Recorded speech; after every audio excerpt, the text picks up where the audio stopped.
Hey everybody, watch this review here with a look at the Marvel Universe cards, the Series 4, put out by Upper Deck in 1993.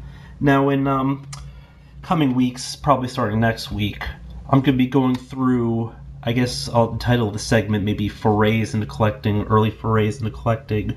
But basically it's just a personal thing where I go through how I got into collecting, how my collecting evolved over the years. You know, just I guess it's sort of, it's really interesting to hear how people got into this, like what's their early experiences and so forth, just on a both a personal and a psychological level, if that makes any sense. But now, I had a bunch of other cards from these series. Originally, Upper Deck didn't put these guys out. Originally, the early series, this is the 4th series mentioned. The earlier series were put out by, I think, maybe Impel or some other company. But the cool thing about this series is the earlier ones had like this white border, which I kind of liked, all along the sides, and they had a win-loss ratio on the back. But I mean, as cool as the win-loss ratio thing was, I mean, there are just so many battles and stuff. I mean, editorially speaking, I don't imagine that it could possibly be even remotely accurate. But over here in the background, can you see that? I can see it. But I have some of the Marvel Masterpieces. The Marvel Masterpieces came out at about the same time as some of the Marvel Universe series. They were put out by Skybox as opposed to Upper Deck, though.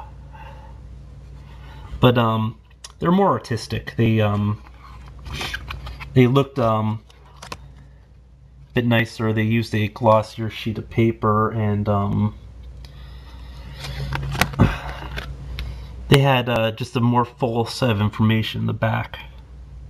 I'll probably pull one or two of them out later just to show you, but as you'll notice, like all these, for every 9 cards, they sort of fit together, and there's a general display here, which I thought was really awesome, because not only are you collecting these cards to look at the information, to admire the art, because I've always been big into the art on these cards, and I guess just the collectible element. I mean, I think a lot of what I knew about Marvel characters came exclusively from the cards in the beginning, you know, in those wonderful days before Wikipedia and all sorts of sites where you just easily get all this information. But on each card, you actually also had, let me just pull out Hulk here, first card for a demo.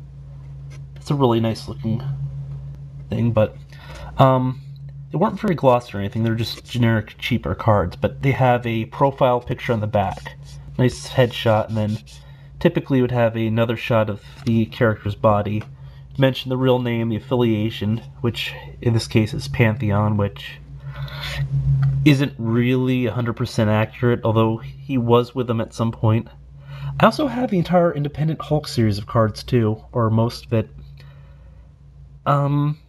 Yeah, I probably shouldn't go into that, but it also had a breakdown of their stats, which they started a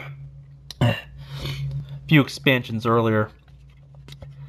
It just has a strength, which in this case is 7. I think 7 was the max. Intelligence 5, durability 6, stamina 6. And it mentions the character's origin, in this case bombarded with gamma radiation, and first appearance, which is the Incredible Hulk. And then, of course, they had a tiny fun fact on the bottom. Oh, these were actually put up by Skybox. I was thinking Upper Deck for some reason, but whoopsies. Let's flip through. I'm just going to flip through these and just talk about the general thing, but I didn't get the whole expansion. I got some of the hollows, though, but not all of them. They only had one real hollow, which was the Spider-Man Venom, which I'll show you at the end, but they had some red bordered foil cards with some of the characters. I like this one. You can see Galactus in like the whole bottom 6 cards. You just see his arm here. And then, of course, it's just all various cosmic characters. I mean, they made really great use, and a lot of the art was really refreshing at the time. Because a lot of the other card series, when they were doing, it's just little one-off arts. So I really like the fact how they all came together. I'll probably mention this fact multiple times, but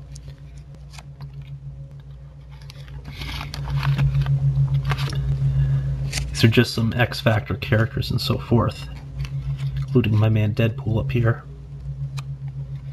I guess some of them, they're also X-villains as well.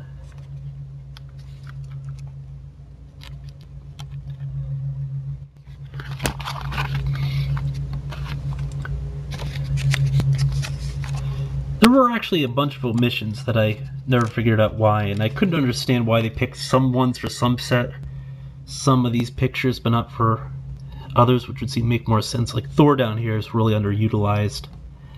You'd expect him to be on a much grander thing. I mean, Loki makes sense in this because it's a page of just mystical villains, and of course the mystic hero Doctor Strange, and I guess Sleepwalker was a hero too, as well as Beta Ray Bill. But you have Blackheart here, as well as Hellstorm, but no Mephisto, surprisingly. Mephisto didn't get a card.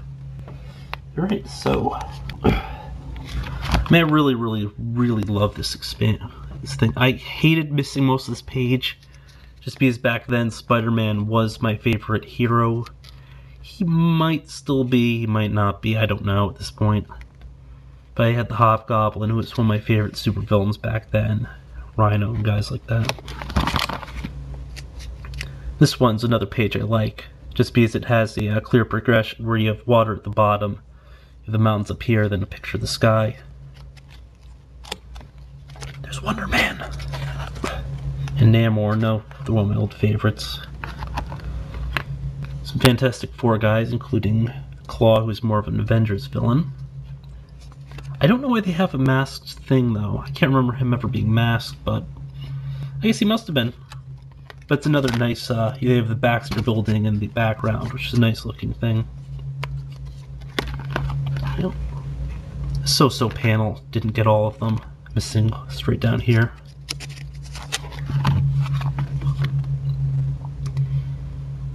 Just Avengers characters. Probably missing the actual Captain America, because I assume he'd be the centerpiece for this one. I'd have to look at the checklist now. Some various supernatural heroes and villains. Not a very nice looking panel, but... And here we go, the X-Men! Hells yeah! I really love this panel, not just because of all the characters it represents and so forth, but it's just a nice looking background. All their energy things just sort of bleed into each other's picture. Magneto being in the center, because he's cape and most of the other stuff, and I mean, all the characters in this one just look really well done. Of course, we have some space races and so forth, like our friends the Skrulls, the Asgardians, with Thor over here and Loki over here. Look at him scheming. See, this is the Crown of Lies look. They had the other one, the one with the larger horns, for his actual card, though, so I don't know why they switched it in the Titans with Thanos up there.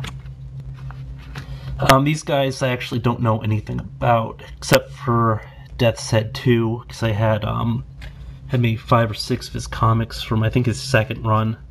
Kind of like that character back when I did this. And eventually you get into the origins and then some of the what-ifs. I think it had some what-ifs. Then, of course, it had all the battles, but the battles were... Oh, yeah, and I have some .hack cards down here. All in all, it was actually a really cool looking expansion and so forth, or series. Cards were really big in the early 90s. I guess they might have petered off since then, so you don't see as much information, but I mean, I don't really see trading cards as much. I think they've largely just been replaced by collectible card games, which of course have sequentially failed. Like, I know that the Overpower was big for a while, and that went out. Then, there were a few just movie tie-in ones, which sort of fell apart. Then there was the Versus system, which Versus system might still be going on. I don't know. Oh, before I forget, let me show you, well, I still have, I think, about another minute on the clock, but I didn't bring out the other ones, but I thought I'd at least bring out the Hollow. I'll take him out of his case for the first time in, I think, maybe 10 years, but there was only one true Hollow in this series. It was a 3D Hollow. It was the Spider-Man versus Venom. It's probably isn't going to look great, but It was available actually in 3 different tints. I have the green one, but I was just so ecstatic when I got this out of the pack. Just because, I mean, it's a really, really awesome looking holo, but of course you aren't gonna like really get a good look at it like this. But no matter what I seem to do, I can't get the color to actually show. But it was a 3D hologram. Looked completely freaking awesome. Sort of like a claymation build, but I don't know. I mean, the earlier series they just had like a generic holo where it was just like a foil with a character in it, but this they really went all out for. I guess I gotta pause, but until